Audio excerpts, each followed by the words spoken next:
Welcome to the Psychology and Physical Training channel. Do you feel like your relationships never work out, no matter how hard you try?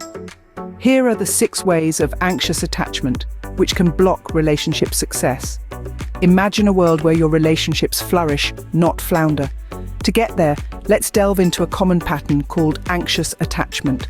This style of attachment can subtly sabotage your relationships, often without you even realizing it.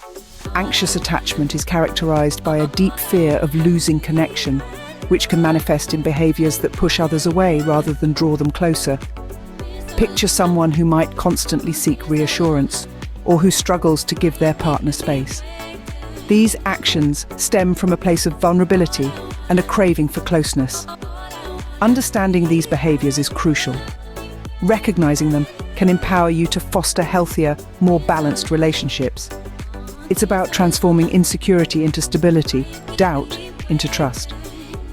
As we unpack this further, you'll see how certain actions, though well-intentioned, might actually be hindering your relationship success. Stay tuned as we explore 6 common behaviors of anxious attachment that might be blocking your relationship success. Daily over-communication. Ever felt compelled to text someone new every hour?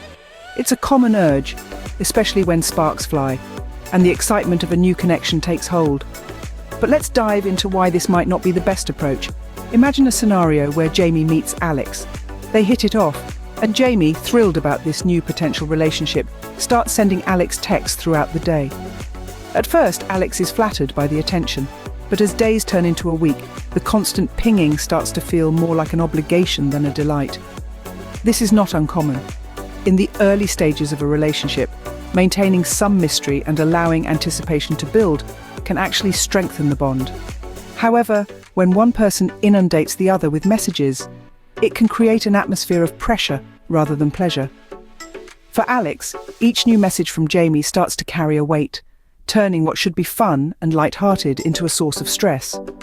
Now, it's not about playing games or withholding communication to feign disinterest. It's about balance. Effective communication should feel like a tennis match, back and forth, each person taking their turn. When one person monopolizes the conversation, it doesn't leave room for the natural ebb and flow that fosters genuine connection. So, if you find yourself reaching for your phone to send yet another message, pause. Consider the pace. Is it reciprocal? Are you giving the other person space to respond and initiate as well? Remember, good things take time, including the pace of your texts and calls. Failure to express needs. Think your partner should read your mind. It's a common scene in many relationships. One partner feels unfulfilled or even neglected, but hasn't clearly expressed what they need or expect from the other. Imagine, for instance, someone who craves more quality time with their partner, but never actually says so. Instead, they hope their partner will notice their dissatisfaction and change their behavior without any prompt. This lack of communication can lead to a build-up of frustration and resentment. Openly communicating needs and expectations isn't just about making demands or creating lists of desires. It's about fostering an environment where both partners feel safe and valued enough to share their thoughts and feelings. When needs are clearly communicated, it prevents a lot of guesswork and misunderstanding. It's about saying, "I feel valued when we spend uninterrupted time together," rather than sulking in silence. Let's consider the other side of the coin. When one partner keeps their needs silent, the other might feel confused or even incompetent, unable to understand why their efforts seem to fall short. This can create a cycle of misunderstanding and disappointment. It's essential to remember that expressing needs is not about being needy, it's about being clear. Whether it's how you like to be supported during a tough time, or how often you'd like to engage in activities together, sharing these thoughts can significantly strengthen the bond between partners. Clear communication is key. Don't expect mind reading in a healthy relationship. Rushing physical intimacy. Rushing to the physical can rush you out of potential love. In the whirlwind of new relationships, it's easy to feel the pull of physical intimacy, the excitement, the closeness. It seems like a fast track to deeper connection. But here's the twist. Accelerating physical intimacy can actually create distance, building walls where bridges should be. Consider the story of Emma and Jay. They shared an undeniable chemistry from their first meeting. Caught up in the intensity, they quickly moved to a physical relationship. However, the rapid pace left little room for emotional development. Over time, Emma felt the connection was shallow, built on physical interactions rather than mutual understanding and emotional support. Jay, feeling similarly, found the relationship unfulfilling. They parted ways, a classic case of too much, too soon. This scenario underscores a crucial misstep. The rush towards physical intimacy often masks the need for emotional closeness, leading to relationships that may be intense, yet lack sustainability. Without the foundation of emotional intimacy, physical connection can feel empty and transient. The key is balance. Physical intimacy is a beautiful part of human connection, but allowing emotional intimacy to develop at its own pace can create a more meaningful and lasting relationship. It's about nurturing the emotional ties that bind hearts together, not just bodies. Let emotional intimacy lead the way, not just the physical. Unrealistic expectations of exclusivity. Ever demanded exclusivity after just a few dates? It's a common pitfall for those who feel that immediate connection and want to secure it as soon as possible. But let's pause and consider the natural progression of relationships. They're not sprint races. They're more like marathons that require pacing, patience, and mutual understanding. When one person pushes for exclusivity too soon, it can come across as though they're handing out an ultimatum rather than an invitation to a deeper connection. This can be quite intimidating. Imagine being on the receiving end of that conversation. It might feel like a high-pressure sales pitch rather than a romantic development. The result? Instead of pulling the two of you closer, it might just push the other person away. Relationships flourish under the light of freedom and choice. They need room to breathe, to grow, and most importantly, to be chosen freely by both parties. When exclusivity is demanded prematurely, it can feel like a constraint rather than a mutual agreement reached over time after thoughtful consideration and numerous shared experiences. Moreover, this rush towards exclusivity often overlooks the essential process of truly getting to know each other. It's not just about being together, but understanding and appreciating what makes each person unique. That understanding can only come with time, conversation, and shared experiences, not through immediate demands or quick judgments. So remember, while it's natural to feel excited and hopeful about a new relationship, patience is a virtue, especially when it comes to being exclusive, ignoring red flags. Blinded by love or just ignoring the red flags. It's a common scene. Two people meet, sparks fly, and suddenly the world seems rosier. But in the whirlwind of new romance, it's crucial not to lose sight of the reality.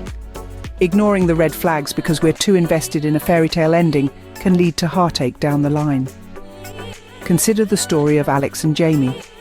Early in their relationship, Jamie often cancelled plans at the last minute and was vague about the reasons. Alex, smitten and eager to believe in their connection, chose to overlook these signs. They rationalized that Jamie was just busy or going through a rough patch.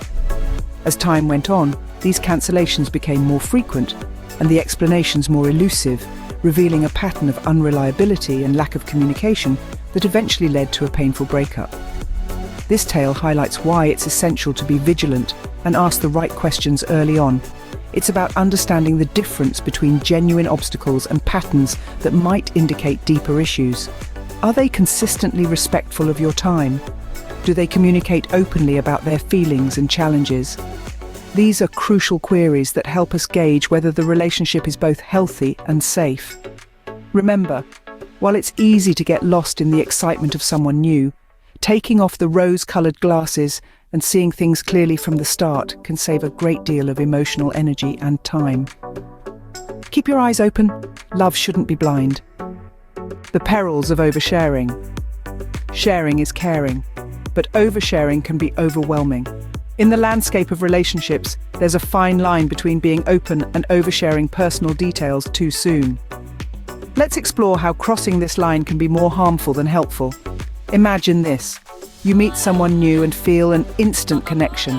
In the whirlwind of excitement, it's tempting to open up completely, sharing your deepest fears, past relationship details, and family issues right away. It feels like this transparency will foster intimacy and trust, but it often does the opposite. When we overshare, we might believe we're fast-tracking emotional intimacy. However, true intimacy is like a delicate plant. It needs time and the right conditions to grow. Flooding a new acquaintance with too much information can actually create a false sense of closeness. This pseudo-intimacy is shallow and lacks the deep roots that come from gradually getting to know each other. Consider the case of Anna and Mark. Early in their relationship, Anna shared her entire life story, including some very personal struggles. Initially, Mark was empathetic, but soon he felt overwhelmed. He hadn't yet developed the emotional capacity to handle such heavy revelations. This led to discomfort and eventually withdrawal, as Mark wasn't ready for the weight of the emotional responsibility Anna placed on him. This scenario illustrates that while it's important to be open, there's wisdom in pacing your revelations. Let the depth of your disclosures mirror the depth of the relationship. Build trust gradually, share wisely. Now that we've navigated through these turbulent behaviors, let's recap the 6 ways of anxious attachment that can hinder relationship success. From the need for constant communication to failing to express your needs, rushing physical intimacy, demanding exclusivity prematurely, ignoring red flags, and oversharing too soon, each of these can push potential partners away. Being aware of these patterns and making conscious adjustments is crucial for cultivating healthier, more fulfilling relationships. Armed with this knowledge, you're better equipped to foster a loving, balanced relationship. Thank you for watching. And if you like this video, do not forget to subscribe and follow the Psychology and Physical Training channel for more videos. Thank you for watching.